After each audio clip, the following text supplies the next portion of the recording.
Welcome to Wisdom Trek with Gramps. I am Guthrie Chamberlain, and we are on day 2663 of our trek. The purpose of Wisdom Trek is to create a legacy of wisdom, to seek out discernment and insights, and to boldly grow where few have chosen to grow before. Today's Wisdom Nugget is titled The Sanctuary's Clarity, From Perplexity to Profound Peace. It's a trek through Psalm chapter 73, verses 13 through 20. Today we continue our deeply honest and transformative trek through Psalm 73 in the New Living Translation, covering verses 13 through 20.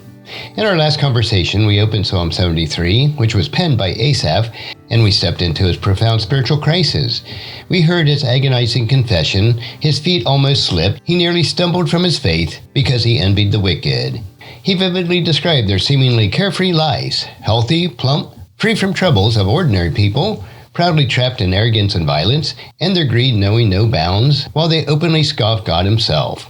He saw how even others, disheartened, began to drink in their words, questioning if God even knew what was happening. It was a raw, unfiltered expression of one's life's most perplexing mysteries. Why do the ungodly prosper while the righteous suffer? Now we delve into this next section. We witness the turning point from Asaph's agonizing struggle, and he recounts his despair over his own efforts to live righteously. But then, in a moment of divine clarity within God's sanctuary, his entire perspective shifts. He finally understands the true, terrifying end of the wicked, and his crisis of faith begins to resolve. Let's immerse ourselves in this powerful transition from deep perplexity to profound revelation. First, we're going to read Psalm chapter 73, verses 13 through 16.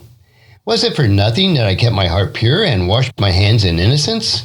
All I got was trouble all day long. Every morning I was punished. If I had said, I will talk like that, I would have betrayed your people. So I tried to understand why the wicked prosper, but what a difficult task it was. Asaph opens this section articulating the painful conclusion that he had drawn in his moments of doubt. Was it for nothing I kept my heart pure and washed my hands in innocence?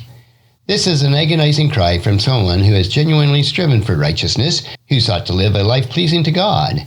Keep my heart pure refers to internal integrity, sincere devotion, and a freedom from malicious intent. To wash my hands in innocence was an ancient gesture signifying freedom from guilt or responsibility for wrongdoing, such as in Psalm 26, verse 6. He felt that his efforts were in vain, that his integrity was unrewarded. This is a common human experience when faced with apparent injustice. What's the point of doing good if evil goes unpunished and even thrives? This question strikes at the very heart of divine justice and the value of righteousness. His personal suffering compounded this sense of futility. All I got was trouble all day long. Every morning I was punished. While the wicked seemed to suffer no pain, Asaph's experience was the opposite. He faced constant trouble and punishment, or chastising, as a daily affliction that seemed endless and renewed with each new morning. This stark contrast between his persistent suffering and the wicked's apparent ease intensifies his spiritual torment. He felt personally afflicted by God, even as he strove for purity. Asaph then reveals a moment of profound spiritual discernment and restraint. If I had said, I will talk like that, I would have betrayed your people. Now, talk like that refers to expressing doubts openly, to vocalizing the cynicism that the wicked and dismayed people were embracing. When they said, what does God know? Does even the Most High know what was happening? He realized that if he, a leader and a psalmist, had publicly aired his doubt, it would have been a catastrophic betrayal of God's people. He would have amplified their dismay, further eroding their faith and confirmed their wicked taunts. This shows a deep love for God's community and a sense of responsibility. Even in his personal anguish, he chose to guard his words, understanding the potentially damaging ripple effect of his doubt on others. This restraint is a powerful example for us as we wrestle with the difficult truths of personal suffering.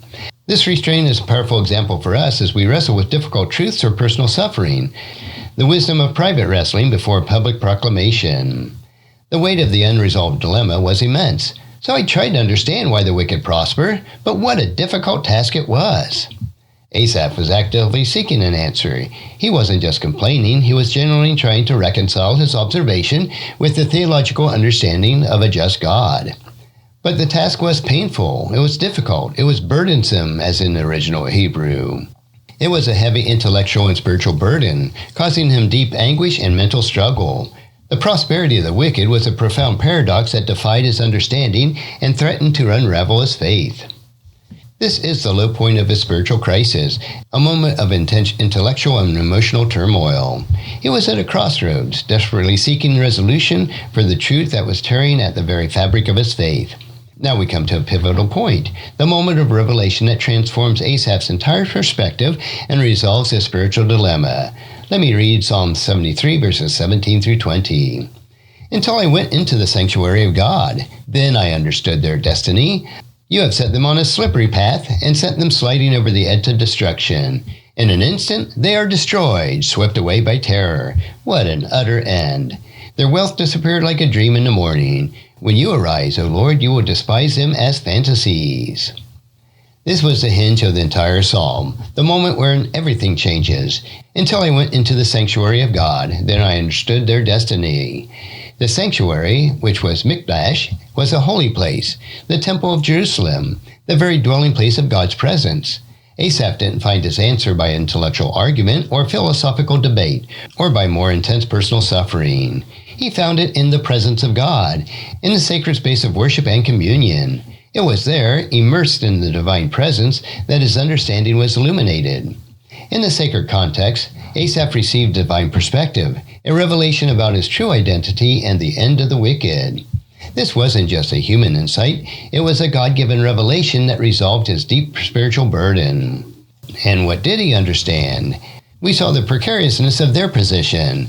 You have set them on a slippery path and sent them sliding over the edge to destruction. The wicked, for all their apparent stability and ease, are actually on slippery ground. They seem firmly established, but their footing is treacherous. Their prosperity is built on unrighteousness. It's not a solid foundation, but a perilous incline that inevitably leads to a swift and catastrophic fall into destruction.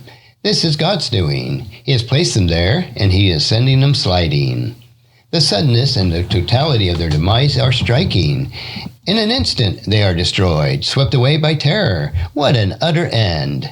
This dramatically contrasts the seemingly untroubled lives. Their destruction is not a slow decline, but a sudden, terrifying, and complete collapse. In an instant, he says, conveys the shock and unexpectedness of their ruin. They are swept away by terror, consumed by the dread and fear in their final moments. What an utter end, he says, and it expresses the shocking totality of their undoing, leaving no doubt about the finality of their judgment. This reveals a crucial truth in the ancient Israelite worldview. While divine justice may not always be immediate or visible to the human eye, it is absolutely certain and ultimately devastating. The delay is not a denial, it is part of God's timing. The psalmist uses this powerful simile to describe the fleeting nature of the wicked's prosperity and their eventual insignificance in God's eyes. He says their wealth disappears like a dream in the morning. When you arise, O Lord, you will despise them as fantasies. Imagine a vivid, compelling dream filled with wealth, power, and glory. You wake up, and in the harsh light of morning, it vanishes. It was never real. So too, the wealth and the apparent success of the wicked are fleeting, illusory, and utterly insubstantial in the light of God's ultimate reality. They are mere fantasies or images, the Hebrew word tsalim, fleeting illusions that hold no true substance. And when God arises, a reference to his active intervention and judgment, he will despise them as fantasies. This means that he will treat their apparent reality as if they were nothing more than a transient, meaningless illusion. Their boasting, their wealth, their power are all revealed to be utterly contemptible and without lasting value in the face of God's eternal truth. This revelation brought profound clarity to Asaph's mind, resolving his agonizing spiritual battle. The wicked's prosperity was not a sign of God's indifference. It was a temporary illusion preceding the inevitable, sudden, and complete destruction. Psalm 73, verses 13 through 20, takes us from the depths of human perplexity and near stumbling faith to the glorious clarity of divine revelation. It shows that the true understanding of God's justice and the world's apparent unfairness comes not from human reasoning alone, but from entering his presence and gaining his eternal perspective. What profound wisdom can we draw from this pivotal section for our Wisdom Trek today? Well, firstly, it validates our struggle when we feel our righteous efforts are in vain and when we see the wicked prosper. Asaph's honest lament reminds us that it's okay to wrestle with these tough questions before God. Secondly, it teaches us the immense importance of guarding our own words, even in our despair, lest we betray the faith of others. Our private struggle should not become public stumbling blocks. Thirdly, it points to the sanctuary, to God's presence as the ultimate place where clarity and resolution are found. When life's paradoxes overwhelm us, drawing near to God in worship and community is where true understanding begins. And finally, it reveals the terrifying truth about the wicked's destiny and their apparent security is a slippery path, leading to sudden, utter destruction. Their fleeting prosperity is a mere dream or fantasy that vanishes when God arises. This perspective allows us to release our envy and trust in God's perfect, though sometimes delayed justice. Let us, like Asaph, bring our deepest perplexities to God's presence, confident that in Him we will find clarity, wisdom, and a profound understanding of His righteous plan, leading us from despair to peace. Thank you for joining me in this transformative trek through Psalm 73, verses 13 through 20. I trust that this exploration in finding clarity in God's sanctuary has resonated with your own journey and equipped you to bring your deepest questions to our all-knowing God. Join me again the next time when we will conclude the trek through Psalm 73 and continue to seek and apply these timeless truths of God's Word. And if you found this podcast insightful, please subscribe and leave us a review. Then encourage your friends and family to join us and come along with us tomorrow for another day of Wisdom Trek, creating a legacy. Thank you so much for allowing me to be your guide, your mentor, and most importantly, I am your friend as I serve you through the Wisdom Trek podcast and journal. As we take this trek of life together, let us always live abundantly, love unconditionally, listen intentionally, learn continuously, lend to others generously, lead with integrity, and leave a living legacy each day. I am Guthrie Chamberlain, reminding you to keep moving forward. Enjoy your journey and create a great day every day. See you next time for more daily wisdom.